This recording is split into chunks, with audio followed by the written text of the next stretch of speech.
Welcome to Mud and Glory. I'm your host Fabian Yo, and this is your regular news show for everything OCR. Coming up in today's show, we've got OCR news, training tips from Scotty PT, and I'll be on location at the Battle of Lansdown. First up, news. The OCR World Championships have come up with a global ranking system, and this is designed to give you an indication of where each of the athletes are against each other coming into the World Championships in October. Now, this is not just a purely points-based system. There's an international committee made up of members from various countries, and this includes in the UK Carl Wibberley, Obstacle Race Magazine editor, Adam Jacobs from Mudstacle, and Jojo Brown from Mud Queens, and they all input into this system. As this system is based on races entered by the athletes, people like John Alban at the moment are not up there because he's not actually racing many OCR races, sticking to Sky Racing at the moment. And the UK season hasn't really gotten underway, so I'm hoping to see more UK athletes in those rankings once the UK season kicks off. Head on over to the OCR World Championships website to check out the latest rankings. Next up, penalty systems. Now, there seems to be a real shift in the scene at the moment, away from penalty systems to more of a mandatory obstacle completion. And that really makes sense to me. So we've seen Toughest move towards that system. Nuts has adopted it as well. And word on the street is that Nuclear are going to be doing that for their competitive waves later this year as well. Let me know what you think. Personally, I think if OCR is to be seen as a sport and to mature, there needs to be a standardised way of dealing with obstacle failures in a race. The OCR European Championships have started to release details of some of the obstacles that are going to be seen in their next race. One of the really interesting ones for me looks like the mill into flying monkeys, so best get practicing those flying monkeys. The other one is the low to high rig. That looks like a real forearm killer, so it's really about practicing that grip endurance. I quite like that OCR EC are doing this. It allows you to pre-rig and really understand what you need to train for. So head on over to their site. The Facebook site's really good for seeing the obstacles that they're releasing. The latest issue of Obstacle Race Magazine is now out. They've moved away from a monthly format to a quarterly format now, so you'll find that the magazine is much thicker, there's a lot more content in there, and always fantastic articles with lots of great content. And I've also received my Obstacle Race Magazine t-shirt that came with a subscription. Fantastic quality. I won't model it for you now, but I've tried it on and it fits fantastically, and I'm sure we're going to be seeing a lot of people wearing that out on courses later this year. Something that's great about the OCR scene is the number of people raising money for charity. And I'd just like to give a bit of a spotlight to someone who I think is doing some great work. Matthew Balding is running as Mentalbear. And tell you what, rather than me tell you about it, let's let him tell you all about it. Hi, Mud and Glory. I'm Mentalbear. You may have seen me in the mud. I'm here today to tell you a little bit of why I'm doing it. Doing it for Scotty's Little Soldiers, a charity close to my heart, being military. And you may have seen me in 2017 doing Spartan. So I'm back in the mud. I've got a couple of races, just done Nuts. Next one is Spartan, and we've also got the Elements and Mud 7 this year. And also I'm going to do the Spartan 24-hour over in Sweden. So if you want to find out more, follow my page on Facebook. It's at Mentalbear83. And if you want any more information, just drop me a message. Thanks guys, see you in the mud. Thanks for that, Matthew. As you can see, he's running for a great charity, Scotty's Little Soldiers, and it's no mean feat doing some of these races in that bear costume. So he'd love your support. If you really want to support him, head on over to his Facebook site, Mentalbear, and click on the Just Giving page. Next up is our regular series of training tips from Scotty PT down at the PT barn. Now, Scotty's been coming up with some great training tips that you can use with 2 rings down at the park or at home. You don't need a rig to practice all this, and this is a great tip here, something I've used in the past when you've got wet rings, muddy rings, or even when your grip's really fatigued in a race. So check it out. Guys, Coach Scotty again down at the PT barn. Here's another drill that you can set up at your local park on the pull-up bar. You know, just need a couple of straps, couple of rings, great one to practice. We're going to be working on the 2-tap using what's called a clamp grip. The good thing about using a clamp grip is that it locks in on the ring. Really good for when it's wet. Also, you can cover a big distance. All right, so let's have a look at the basics. We're going to start with just your side to side, same as when you did your give and drill last time, just nice and light. Really focusing on the weight distribution from side to side. Now what we're going to do is we're going to look to make one transition across. We do it on our back swing, so as we come back across this way, we then bring the second hand across. Have a look.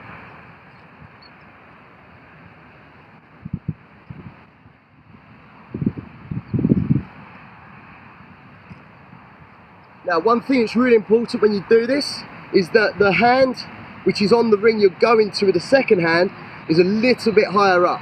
Reason being is it gives us loads of room to bring the second hand across. Okay.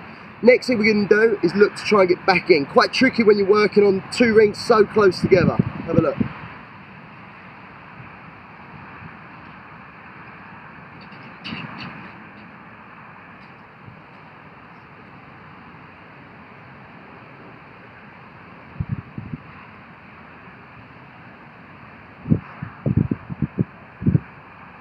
Make sure when you're doing this drill, you're not clamping over, because the idea is that you'd want to be going across and over. If you clamp on top of this hand can't move anywhere. All right, really important that it's clear to move on. Have a look at this next one where you can see just the distance that can be covered.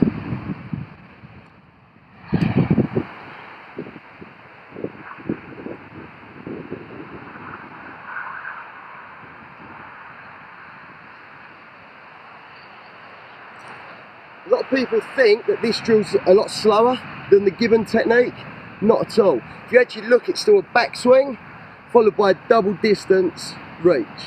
All right, so give it a go. Ideally looking for sort of 6 transitions just on 2 rings. 1, 2, 3, 4, 6 transitions. Give it a go and yeah, see how you get on. Thanks for that, Scotty. As you can see, really great tips. Let me know how you guys get on with that, and there's a lot more where that came from Scotty. Next up, I've been on location at the Battle of Lansdown. Now, this is a great local race that went under, unfortunately, but DB Max have taken the race spawn and have given it a new lease of life. DB Max are really well experienced in running trail races, running races, and triathlons as well, so I'm hoping they will really bring this race back to life. Check it out, see what you think.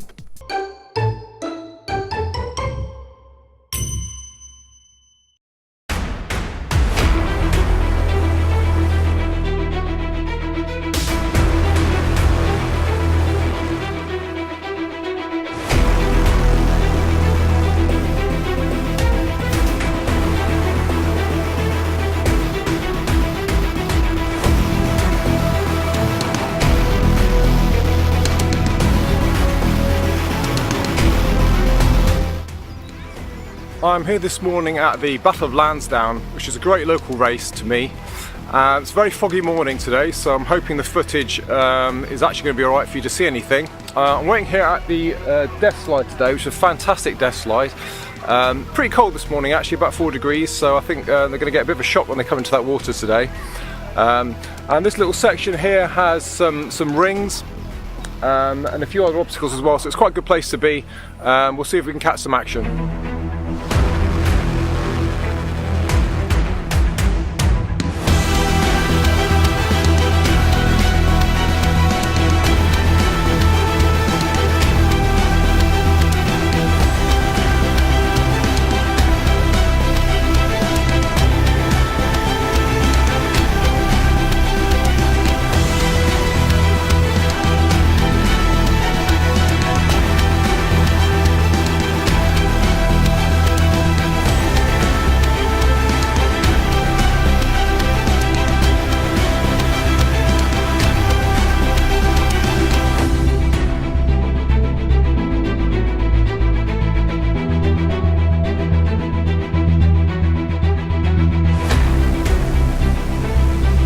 great, really enjoyable. First half, lots of hills, so took a bit of energy out of your legs and everything to start off with, but then the obstacles started coming thick and fast, and kind of remember why you get up early on a Saturday morning to do this kind of thing.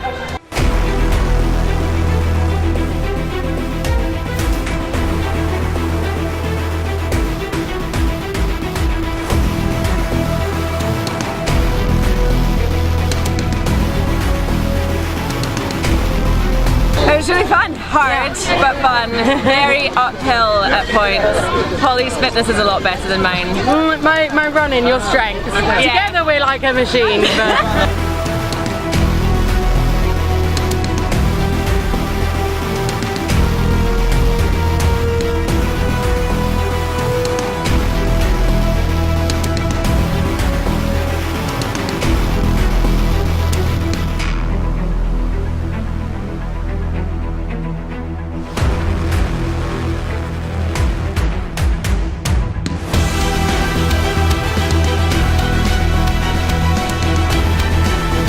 Such a small event, I reckon I'd recommend it to a lot of people, to be honest with you.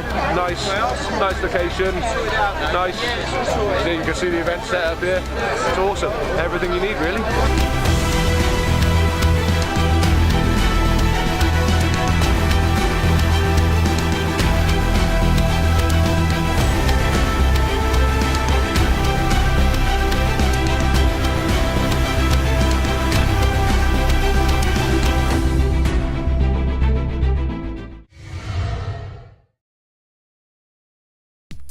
As you can see, really great race, local race, good fun but challenging if you really want to race it hard.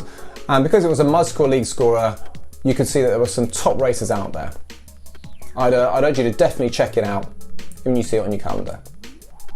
That's all for this episode. I hope you've enjoyed it. I've been Fabian Yo and you've been watching Mud and Glory, your regular news show for everything OCR.